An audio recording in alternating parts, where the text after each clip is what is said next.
Some people never raise their voice. They never slam doors. They never argue.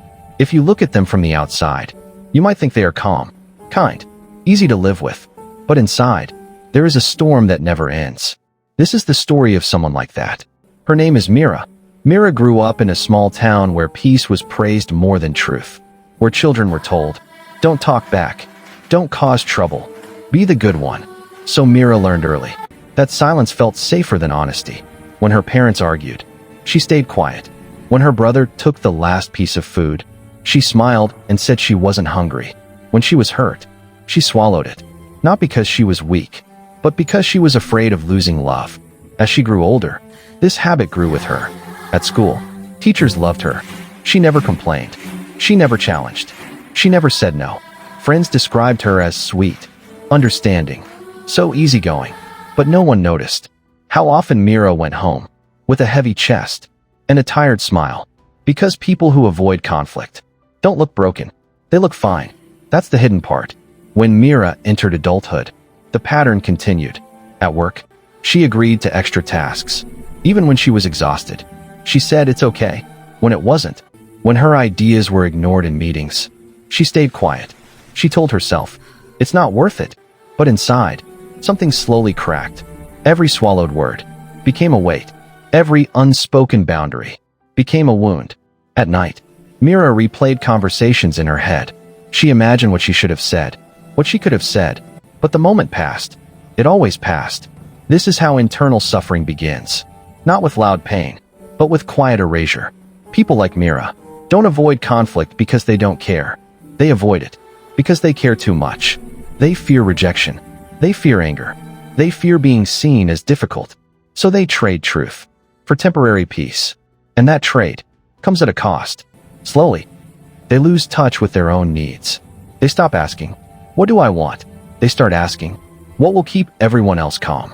Over time, this creates deep inner loneliness. Because when you never show your true feelings, no one can truly know you. Mira felt surrounded by people, yet deeply alone. She smiled in conversations, while her chest felt tight. She laughed at jokes that hurt her. She told herself, this is just how life is. But life isn't meant to be survived quietly. Conflict avoidance isn't peace. It's postponed pain. And Mira was about to learn that, in a way she never expected. Part 2. The breaking point rarely comes with drama. It comes quietly. For Mira, it came on an ordinary day. She was at work, overworked, underappreciated. Her manager handed her another task that wasn't hers to carry. Mira opened her mouth to say yes, like always. But this time, something stopped her. Not anger, not courage, exhaustion. She felt it in her bones. She nodded anyway.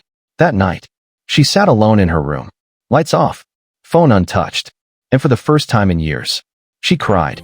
Not loud, not dramatic, just tears that had been waiting for too long.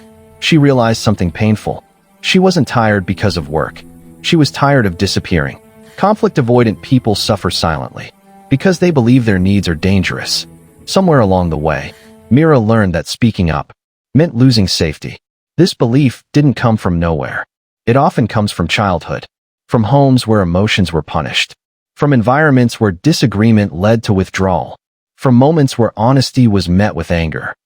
So the mind adapts. It says, stay quiet, stay safe, but the body remembers everything. The tension in the shoulders, the tight jaw, the shallow breathing, unexpressed feelings don't vanish. They turn inward.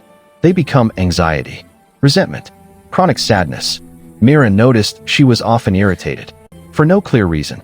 She felt guilty for being tired, ashamed for wanting more. This is the hidden effect. When you suppress conflict long enough, you begin to fight yourself. You question your feelings. You minimize your pain. You blame yourself for being sensitive.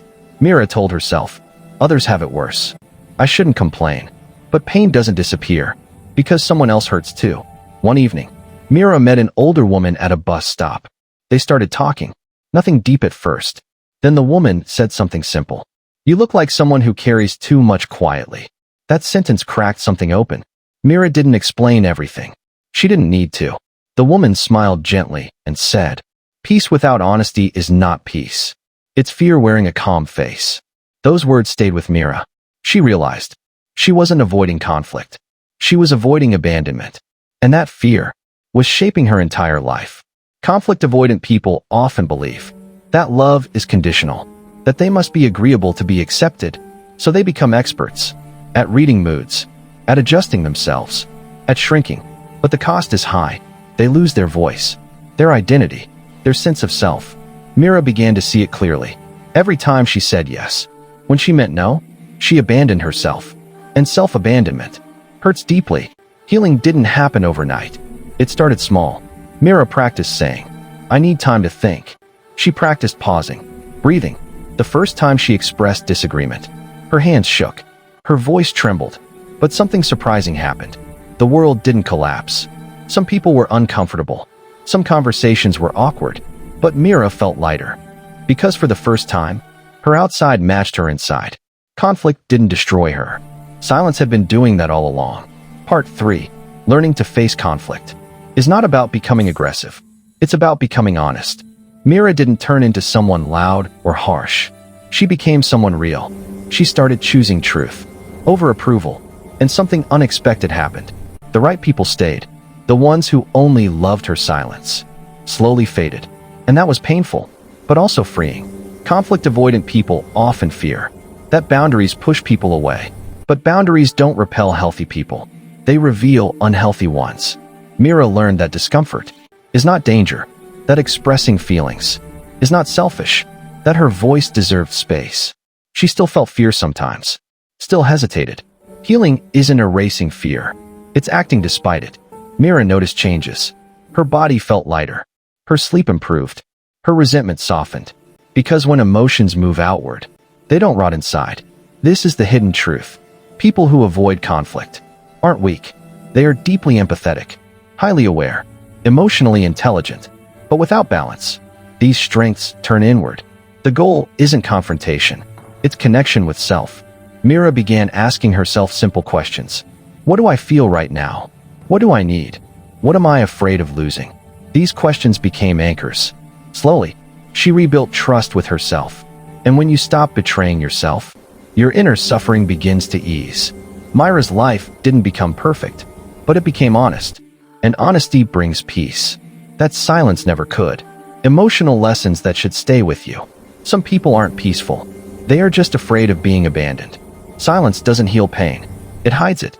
Avoiding conflict may keep others comfortable, but it slowly erases you. Your feelings are not problems. They are signals.